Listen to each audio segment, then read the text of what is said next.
area. Hey, now welcome back again to Bod TV. But as it is sweet, I've been gonna watch this video from the beginning to the end. A summary of everything we say the apple for the past few days. My people, hey.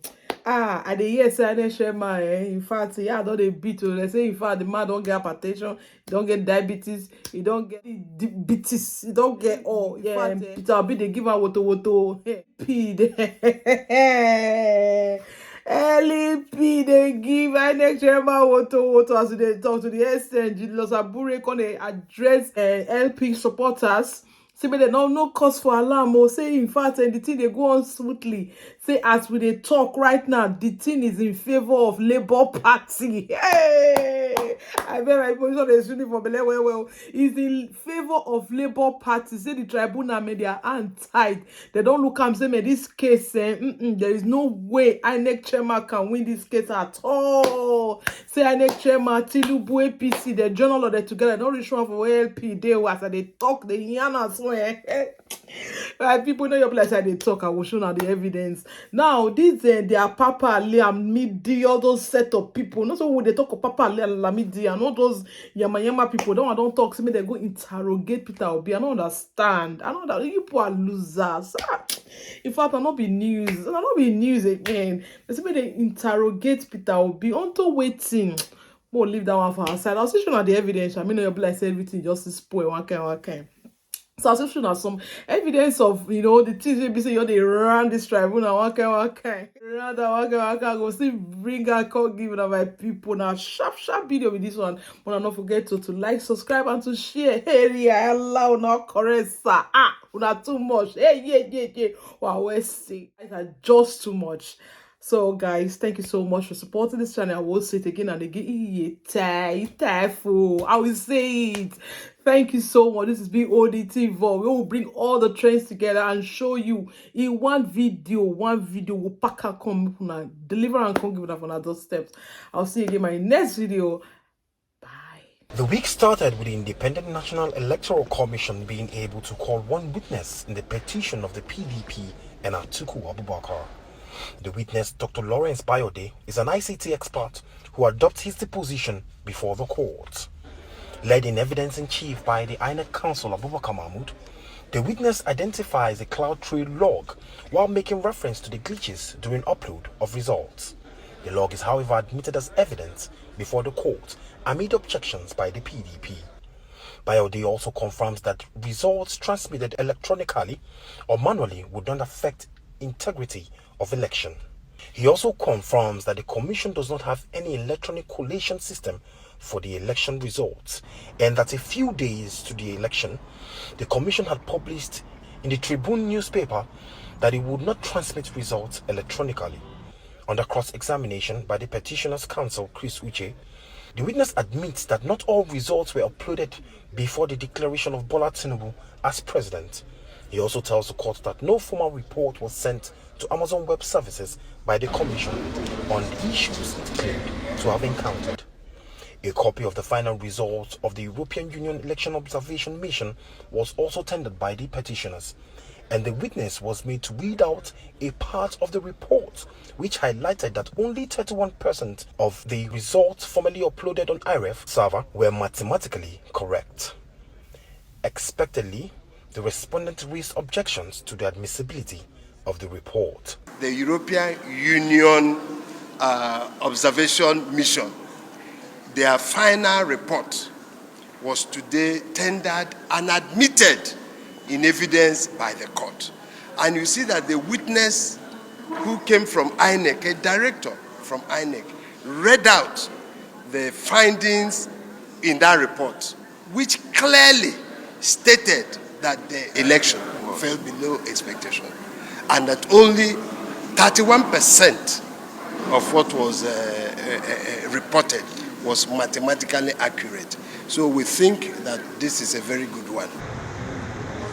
Day 2 of the proceedings, President Bola Tinubu opened his defense in the petition filed by Atiku Abubakar and the People's Democratic Party, seeking to upturn the outcome of the February 2023 presidential election.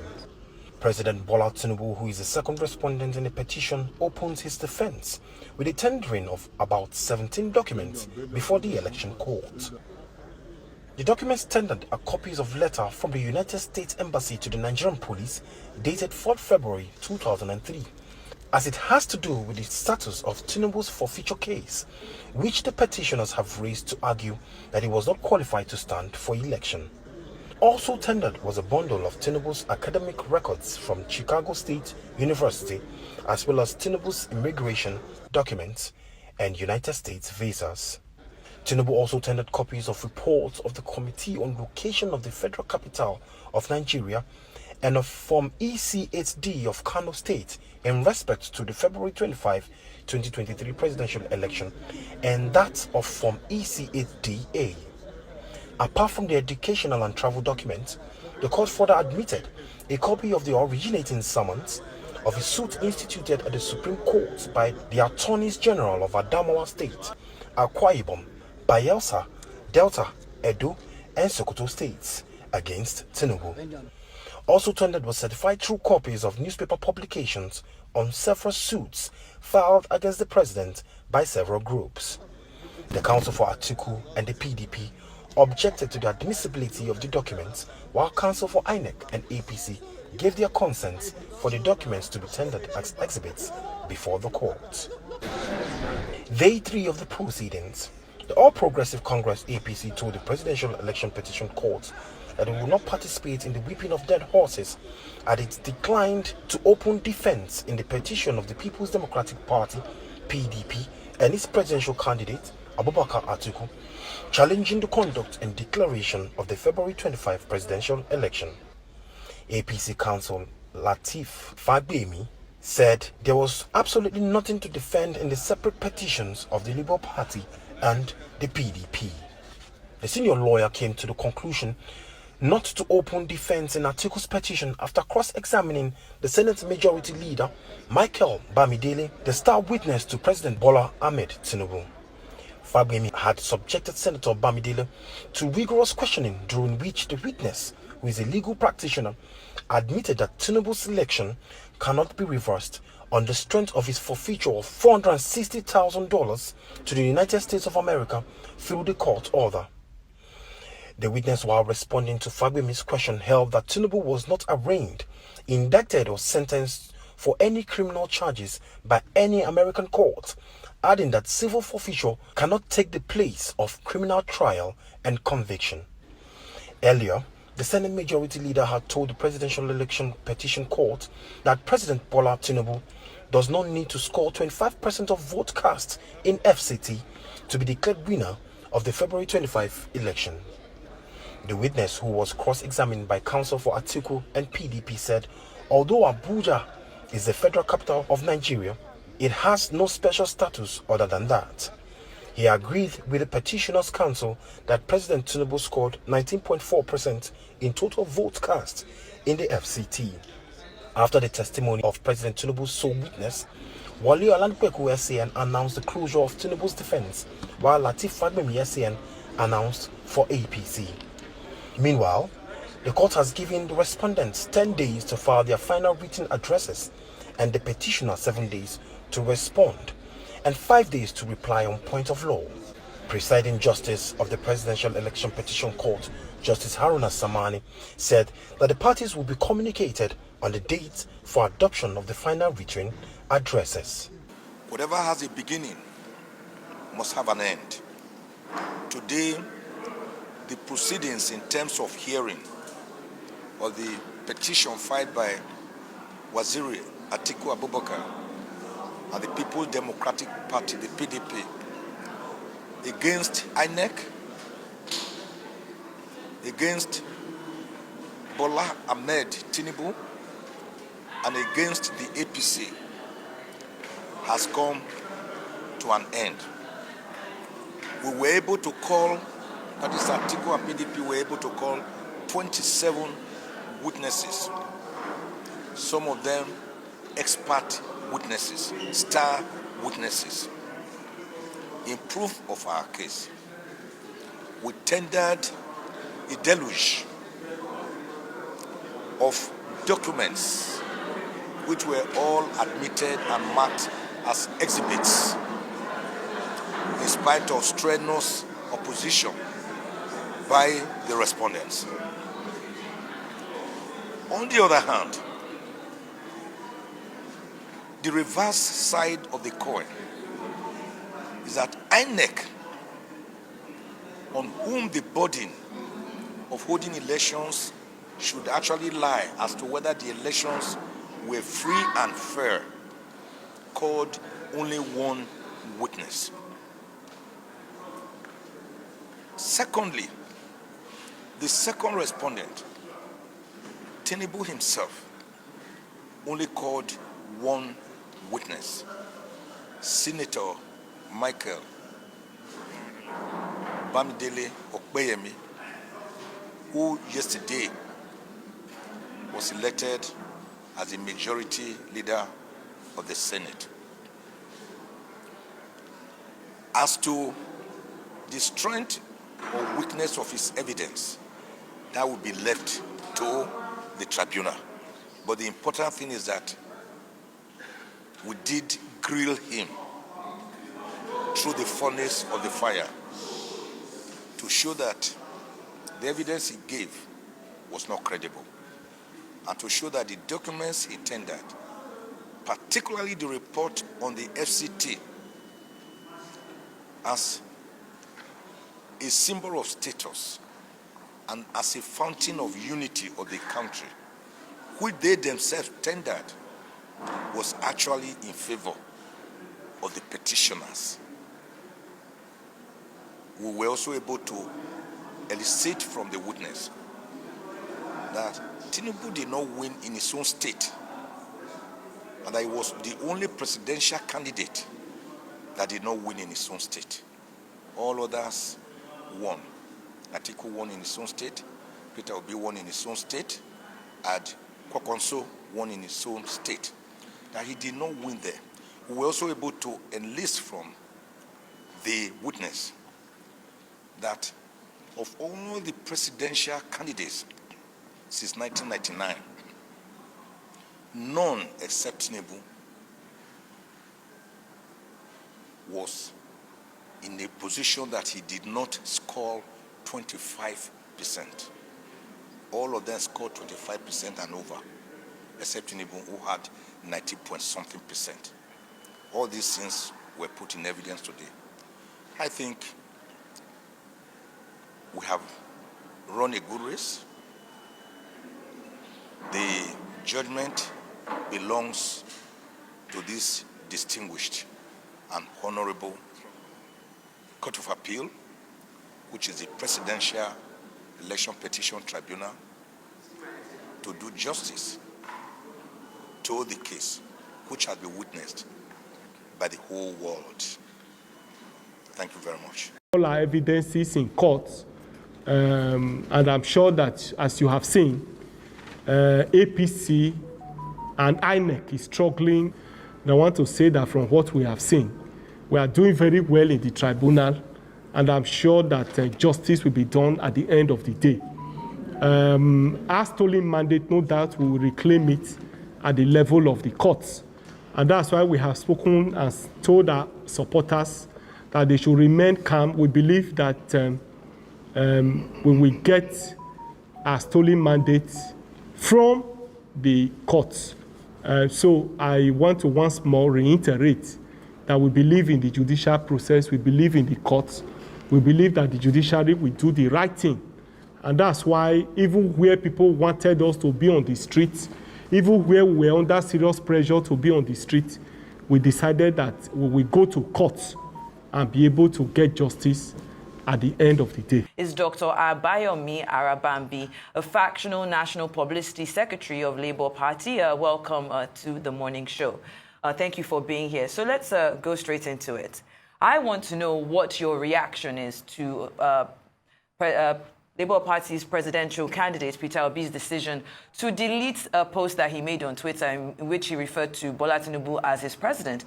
How significant do you think this incident is in the ongoing discussions about Tinubu's credibility and, of course, his status as the president of Nigeria, with the back end, of course, the current presidential election tribunal that is going on right now?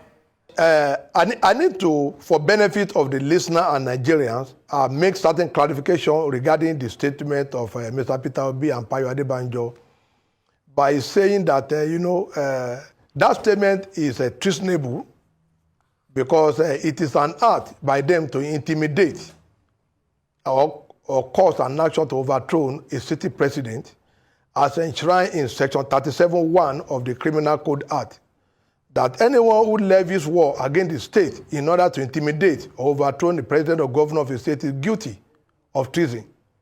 Section 40 to 43 of the Criminal Code Act also state the instances where a person is deemed guilty of committing a treason and punishment prescribed for this offense is life imprisonment. For the two of them, they must be very careful because they are using the name of Labour Party to Nigeria and to the whole world to think, we are planning, to make Nigeria ungovernable. Number one, Adebanjo is a factional leader of Afenifere, while Mr. Peter Obi is just a nominal presidential candidate of our party. He did not have the authority of the party to begin to undermine the status of Mr. President. Yes, it's in the tribunal. I think he should wait for the decision of the tribunal.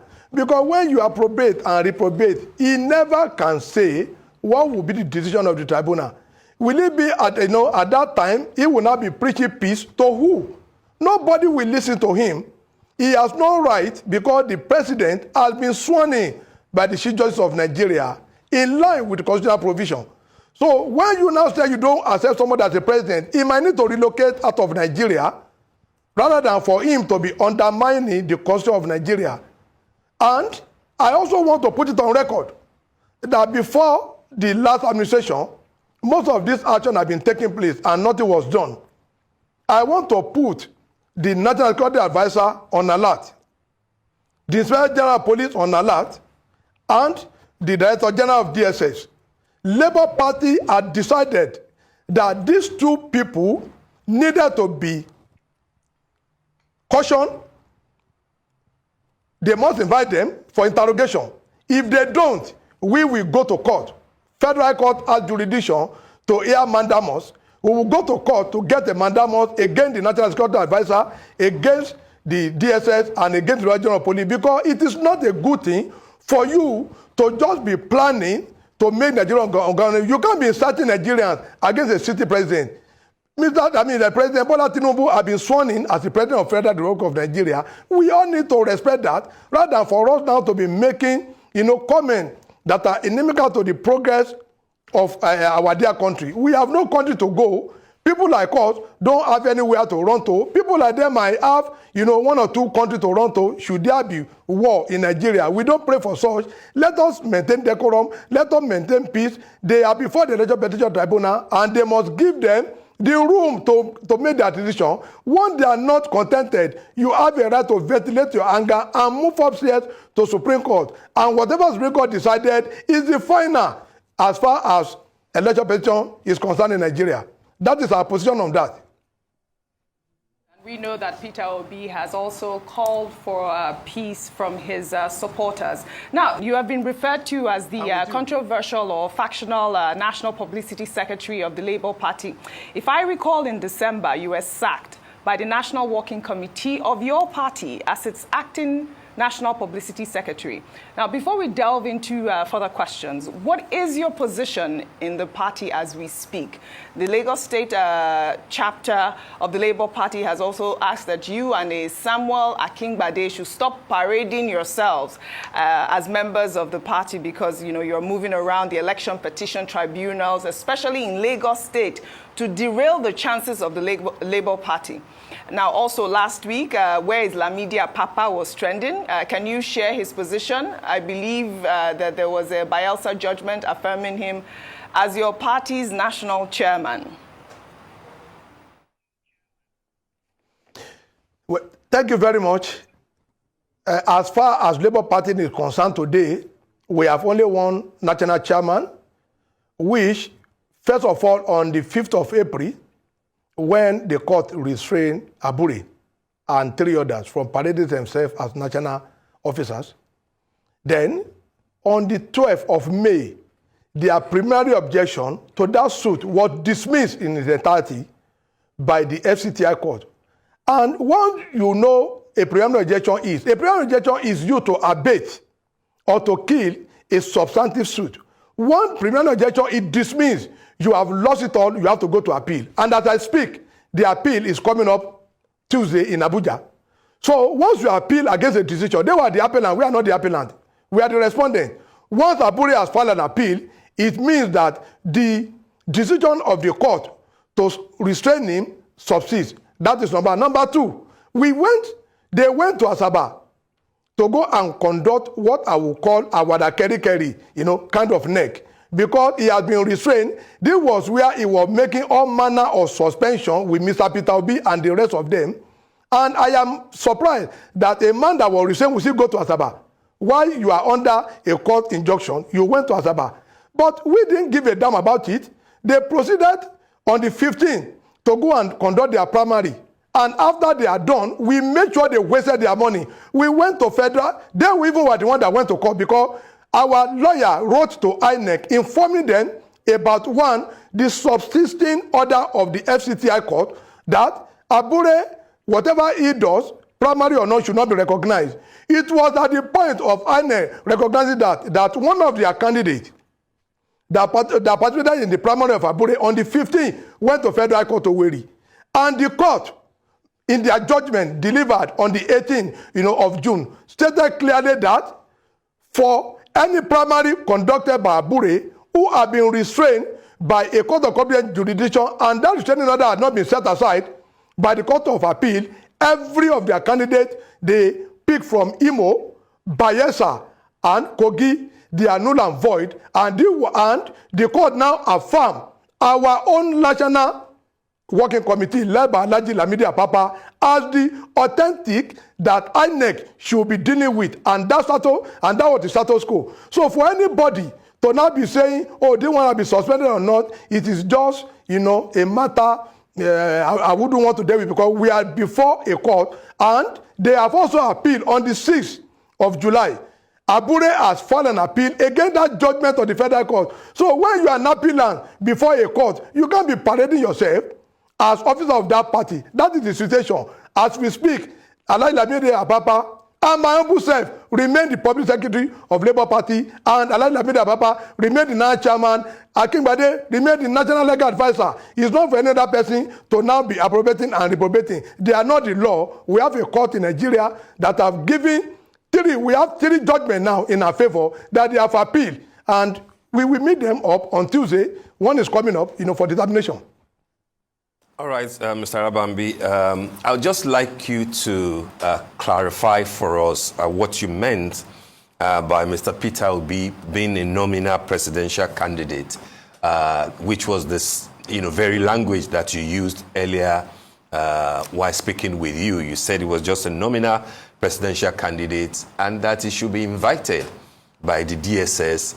For what precisely, maybe you need to clarify, because for all we know is that he made a reference to the sitting president and then deleted his tweet. He hasn't done anything beyond deleting a tweet on his own personal page that he has done. So the follow-up question to that, after your clarification, would be to know, is there a problem between your good self and the candidate, the presidential candidate of your party, who, as we know, got more than 6 million votes for the Labour Party, first time ever? As you will know, at the 2019 elections, Labour couldn't even get up to 10,000 votes nationally at the presidential election. But here you are, you have a presidential candidate winning about 12 states or thereabout, more than 6 million votes nationally. One state, Abia, as far as governorship election is concerned, scores of House of Representatives members and a couple of senators. But here you are saying that he was just a nominal presidential candidate and I should be invited by the DSS. What is the problem that you have with Mr. Peter Obi? Well, I sit there in my capacity as Nigeria Public Secretary of Labour Party. I have no personal problem with him. And I also want to let Nigeria know that the former Deputy Senate President of the last National Assembly, Ovi Omegege, was elected on the platform of the Labour Party before he defected. We have a House of Rep in 2019 from Benue State. We have a governor in Labour Party before now. We have senator, we have House of Rep. So it is not a question of anybody telling us that, oh, Obi came to give life to Labour Party. He only came to awaken, the docility in Nigeria that ab initio doesn't have interest in going for election. But that will not be a reason for him to conduct himself outside our party constitution. Now, what do I say is a nominal presidential candidate? I am on live television. I said, and I've been saying it before now, that all through our campaign, Obi never campaigned for Labour Party. I stand to be corrected. Obi never campaigned for any candidate of Labour Party. Anywhere. It is all about him. About him. In fact, when he was corrected, that I started mentioning that. It is all about him. And I want to remember, one of your sister sessions, a woman challenged him about, his conduct during the governorship election. He said, we have a bunch of candidates that have no character, that are no competent, and therefore he is endorsing the PDP governorship candidate in Enugu. He did so in Ebonyi, in so many other states. So a person like that cannot be seen as a full-fledged member of Labour Party because he only came about himself and himself alone. And I've said it before, there was not a single poster, there was not a single vehicular support, not one war secretariat, local government secretariat was procured by our presidential candidate. Everything we did on our own. So for him now to be making reference that the president that has been sworn in is not the president is treasonable.